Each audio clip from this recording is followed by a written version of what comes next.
कहा कि पितृलोक से जब भगवान देवादिदेव महादेव, भगवान शंकर, माँ जगतजननी जगदम्बा माता पार्वती जी पितृलोक से जब जाने लगे, पितृलोक से जब निकलने लगे, जाने लगे, तो पितृलोक से जाते जाते भगवान पितृदेव ने भगवान शिव जी को रोका और भगवान शंकर को रोका और प्रणाम कर कर पितरों ने भगवान शिव जी को रोक कर प्रणाम कर कर नमन कर कर विनय करा कि आप हमारी बेटी की बेटी आपके साथ में बिहाई है, माता पार्वती जी का विवाह आपके साथ में हुआ है, माँ जगतजननी आपके साथ में बिहाई है, आपसे एक निवेदन है कि संसार में रहने वाला मानव, दुनिया के कई लोग उनसे कहेंगे कि इनको पितृदोष लग गया, दुनिया के कई लोग कहेंगे इनको पितरों का दोष लगा हुआ है, पितृदोष लगा हुआ है, पितरों का दोष लगा हुआ है, पितृदोष लगा हुआ है। पर वो पितृदोष लगता क्यों?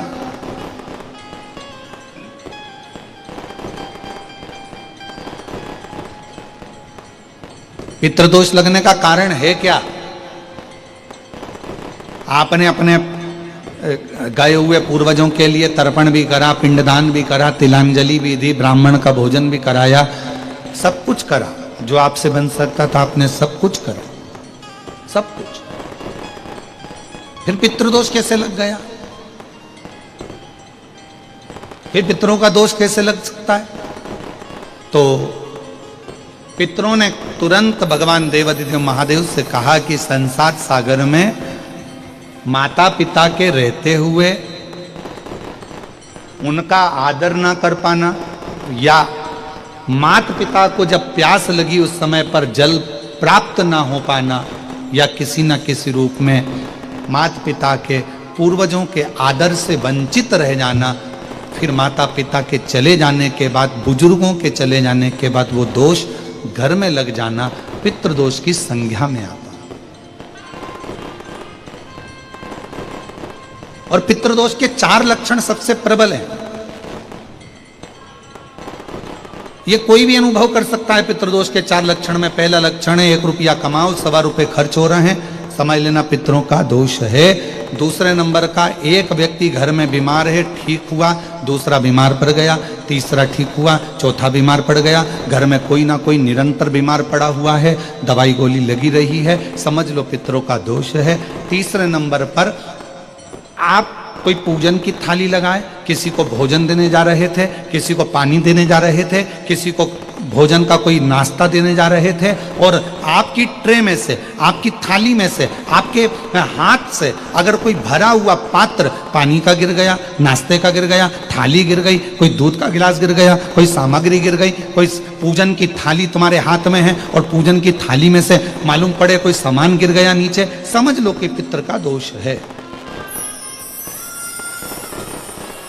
और चौथे नंबर पर पितरों का दोष का वर्णन किया गया, घर में जितने सदस्य रह रहे हैं, अगर वो किसी न किसी रूप में एक दूसरे पर चिढ़कर बोल रहे हैं, क्रोध कर कर बोल रहे हैं। प्रश्न बहुत छोटा सा है, पत्नी ने कुछ कहा, उसका उत्तर पति ने चिढ़कर दिया, पति ने कुछ कहा, पत्नी ने चिढ़कर उत्तर दिया, बच्चों ने कुछ कहा, माँ बाप ने चिढ़कर उत्तर दिया, माँ बाप कुछ बोले, बच्चे चिढ़कर उत्तर दिए, समझ लेना कि कहीं ना कहीं पितरों का दोष। तो भगवान पितृदेव ने अपने दामाद से, भगवान देवादिदेव महादेव से कहा कि संसार सागर में हो सकता है कि संसार सागर में मनुष्य रहता है, मानव रहता है, और उससे गलतियां हो जाती है। तो पितृदोष अगर संसार के लोगों को लगे तो हमारा एक निवेदन है, आप जाते जाते वर दीजिए कि ये पितरों की शांति आपकी आराधना से पूर्ण हो जाए, बस इतना वर दे दीजिए। शिव जी उस समय पर मौन हो, भगवान देवादिदेव महादेव एकदम मौन। पार्वती जी ने शिव जी से कहा, आप हमारे नाना जी को वर नहीं देंगे?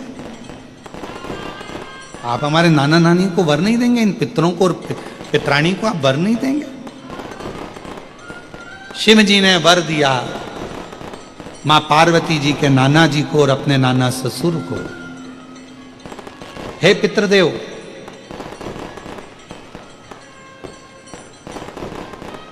मैं आपको वर देता हूं, श्राद्ध पक्ष के 16 दिन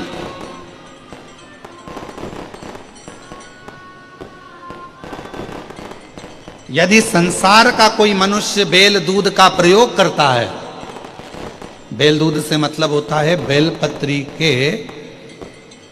बेलपत्र के ये मध्य भाग जो होता है, बेलपत्री की जो नीचे की 2 पत्तियां जो होती है, ये 2 पत्तियां जो बेलपत्री की होती है, इस बेलपत्री की दोनों पत्तियों को शिवलिंग पर जब आप रखते हैं, शिवलिंग पर रखने के बाद में आपके हाथ में जो कटोरी में दूध है, वो दूध इन दोनों पत्तियों पर, ये पितरों के भाव से, पितृ पित्राणी के भाव से आप दोनों पत्तियों पर बेल दूध को अगर समर्पित कर रहे हैं, बेलपत्र समर्पित करने के बाद थोड़ी सी कटोरी में अगर गौमाता का दूध है और ये दोनों पत्तियों पर अगर आप अपने गोत्र से दूध चढ़ा रहे हैं, तो संसार में ऐसा कोई व्यक्ति नहीं है जिसके ऊपर पितृदोष लग जाए, पितृदोष समाप्त होकर ही रहता है।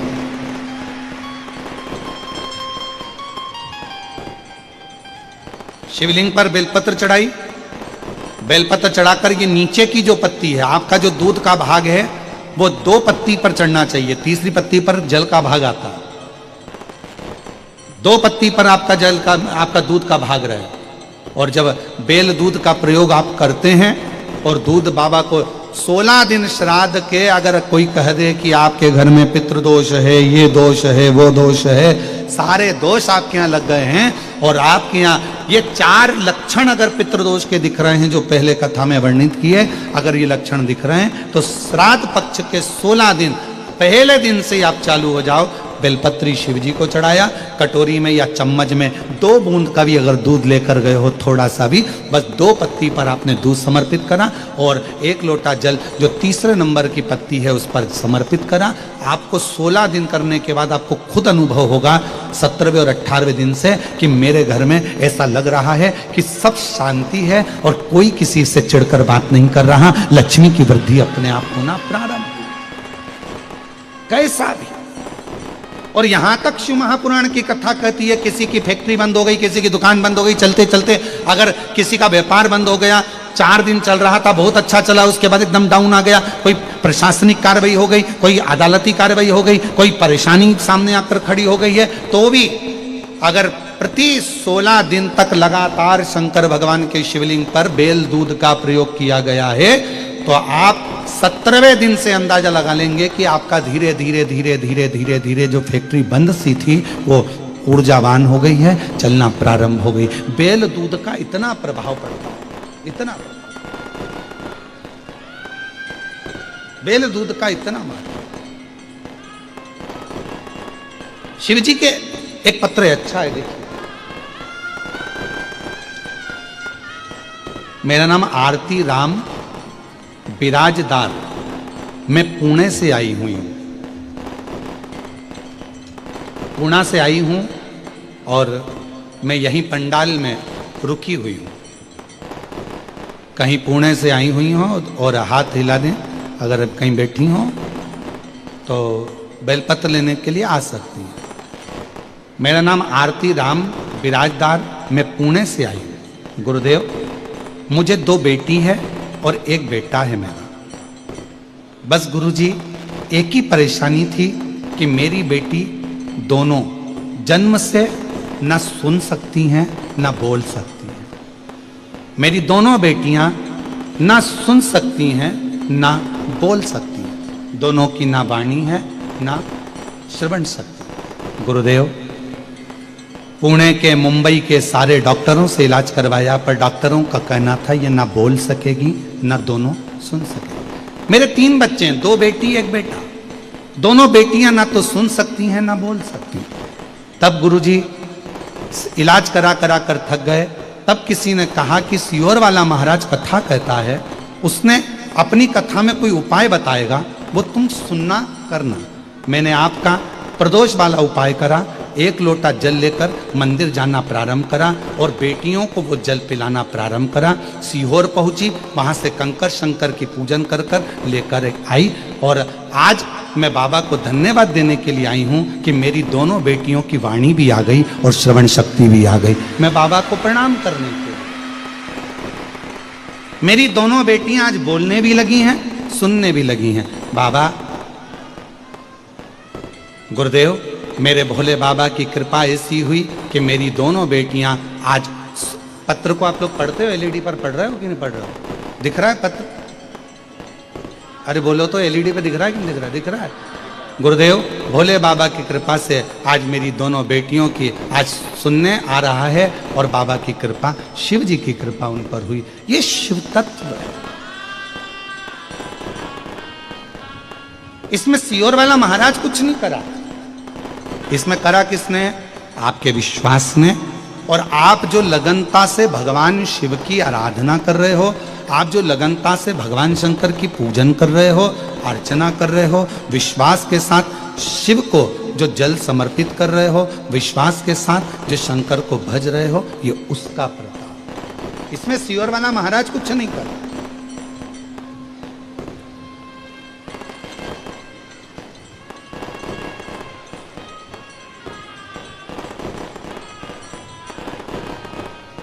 और शंभु शरणे पड़ी, मांगू घड़ी रे, दुख काटो, दया करी दर्शन आपको।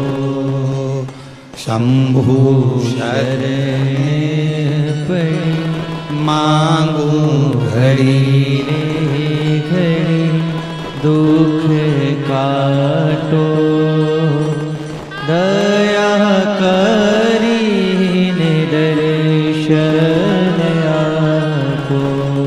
शिव शिव है, शंकर शंकर। पितरों ने हाथ जोड़कर कहा, भगवान देव अधिदेव महादेव भगवान शिव जी से प्रार्थना करी, निवेदन किया। संसार का मनुष्य, दुनिया के लोग कहें कि ये पितृ दोष है, पर उस दोष से आपकी पूजन आराधना से वो दोष मुक्त हो जाए। दोष मुक्त।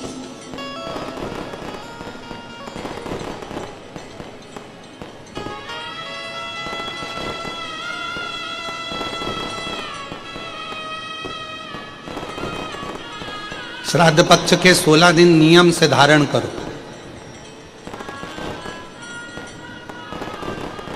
और मेरा उन बेटियों से भी निवेदन है, उन माताओं से भी निवेदन। हम हमेशा अपनी कथा में एक बात कहते हैं, आज फिर कहते हैं, कथा में आने से पहले भी हम शिव जी से प्रार्थना करते हैं, और कथा की व्यासपीठ से भी प्रार्थना करते हैं, और यहां से जाने के बाद भी प्रार्थना करते हैं। आप भूतड़ा परिवार से पूछना, हम इनके परिवार के लोग अगर कक्ष में हैं, फ्लैट में ऊपर भी हैं, तो हम इन लोगों से मिलते नहीं, हम हमारे कमरे में से बाहर नहीं निकलते। हमारा भजन, मंत्र जाप, माला जाप और हमारी शिव की भक्ति।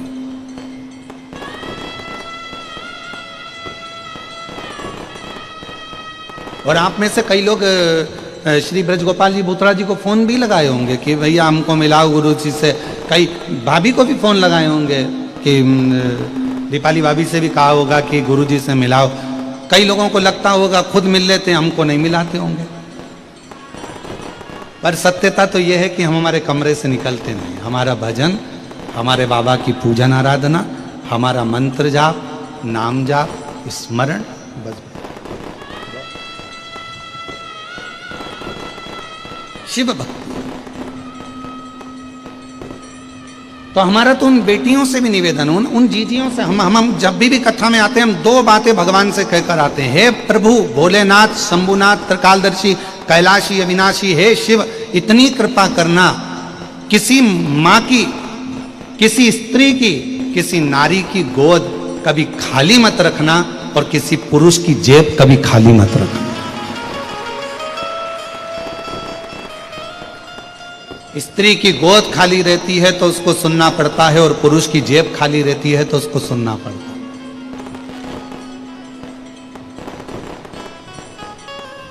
जिस व्यक्ति के पास में पैसा नहीं होता, धन नहीं होता, उसको बहुत सुनना पड़ता, बहुत ताने खाना पड़ता।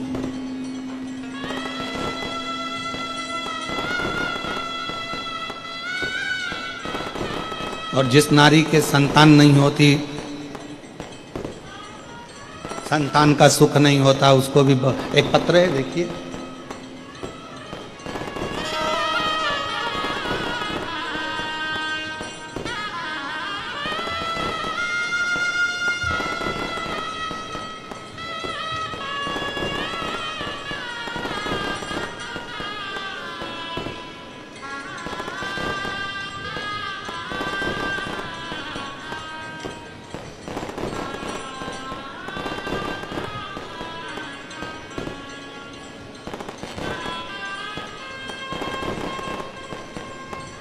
श्रीमती हर्षिता प्रेम सिंह राठौड़, पता, मैं हर्षिता राठौड़ तेलंगाना से निजामाबाद से आई हूँ। कहीं बैठी हो तो हाथ हिला सकती हैं। बच्चा आया है साथ में, ले आओ, आ जाइए,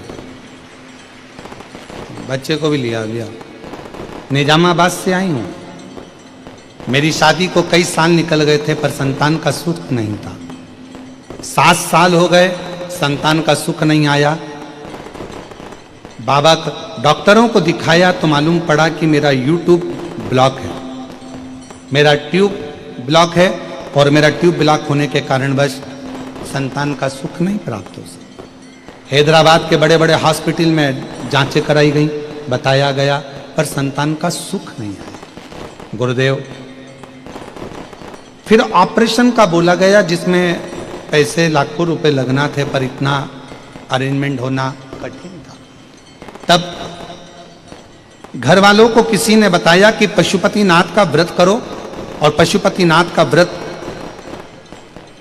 करते ही मुझे गर्भ ठहर गया, और बाबा की कृपा से, शिव की कृपा से 8/8/2024 को 7 साल के बाद मेरे बाबा ने मुझे पुत्र रत्न की प्राप्ति कराई। मैं बाबा को यहाँ धन्यवाद देने के लिए आया हूं, शिव को मैं प्रणाम करने के लिए आया।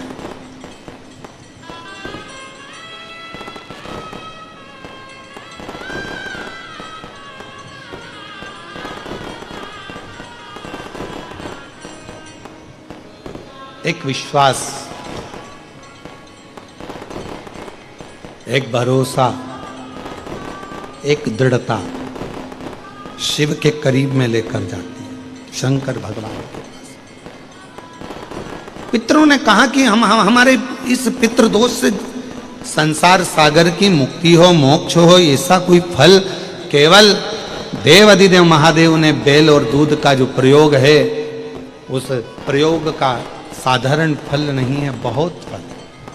और श्राद्ध पक्ष में मेरी जीजियों से निवेदन है, मेरी बेटियों से, मेरी माताओं से, अगर तुम्हारे घर में 25 साल तक भी औलाद नहीं हुई, 20 साल हो गए, 25 साल हो गए, 30 साल हो गए, 28 साल हो गए, 15 साल भी हो गए, 10 साल भी हो गए, और संतान का सुख नहीं है, तो श्राद्ध पक्ष में प्रतिदिन अपना जो पानी का हंडा होता है, परिंडा होता है, क्या बोलते हैं हैदराबाद में, हमको उसको नहीं मालूम, जहां पर पीने का पानी भरते हैं, हंडा बोलते हैं, मटका बोलते हैं, बाल्टी पानी की या हंडा, मटका, गगरा, जो भी भर कर रखते हो रसोई घर के अंदर पीने का, उस पानी के भरे हुए हंडे के पास में पितरों का स्थान होता है। वो पितरों के स्थान के पास में कटोरी में थोड़ा सा दूध रखिए, एक बेलपत्र रखिए, और वो बेलपत्र और दूध को आप प्रतिदिन 16 दिन तक लगातार शिव जी को रोज रखो, रोज समर्पित करना प्रारंभ करो। बस बेलपत्र शिवलिंग के ऊपर और दूध जहां अशोक सुंदरी का स्थान है, आपको मालूम होगा, जरा ध्यान देंगे, ये शिवलिंग, ये जलाधारी, ये भगवान शंकर का शिवलिंग है, ये जलाधारी है, माता पार्वती जी का हस्त कमल, और सामने जो चरण है जहां से पानी बहता है, राइट भाग गणेश जी का, लेफ्ट भाग कार्तिकेय जी का, बीच में एक मोटी सी लाइन होती है जिसको अशोक सुंदरी कहा जाता है। शंकर भगवान की 6 बेटियां हैं। 6 बेटियों में शंकर जी के ऊपर जो कलश रखा होता है, उसमें से जो बूंद बूंद पानी गिरता है, वो कलश 5 बेटियों का स्थान होता है, जया, विषहरा, शामली बारी, दौतली और देव। ये शिव जी की 5 लड़कियां ऊपर और एक बेटी अशोक सुंदरी, सामने जो मोटी सी लाइन होती है जहाँ से शिवजी पे चढ़ा हुआ पानी गिरता है, उसके बीच में जो लाइन होती है वो अशोक सुंदरी का स्थान। तो जिसके यहाँ संतान का यदि सुख नहीं है तो 16 दिन एक प्रयास करें। तुम रुकेश्वर महादेव का नाम लेकर शंकर जी के ऊपर तो चढ़ाएं बेलपत्र, जो तुमने परिंदे के पास, हंडे के पास रात्रि को रखा है। 16 दिन के रोज एक बार रखो और रोज एक बार चढ़ाओ। रखा, वो दूध को अशोक सुंदरी के स्थान पर समर्पित करना है और बेलपत्र को शिवलिंग पर समर्पित करना है। 16 दिन कर देखिए, उसके 3 महीने के अंदर देवाधिदेव महादेव की कृपा से गर्भ जरूर ठहरेगा, शिव की कृपा जरूर, शंकर की करुणा जरूर, गर्भ अवश्य ठहरेगा। पर नाम स्मरण रखना है। कौन से महादेव? जम के बोलो जरा, तुम रुकेश्वर महादेव। फिर से बोलिए, तुम रुकेश्वर महादेव। तुम रुका जी कौन? जिन्होंने भगवान शंकर की अविरल भक्ति को, भगवान शिव की अविरल रचना को, भगवान शिव के मंत्र जाप को, शिव जी के स्मरण को, भगवान शंकर की अविरल कथा को निरंतर गाया है, वो तुम रुका जी है, वो तुम।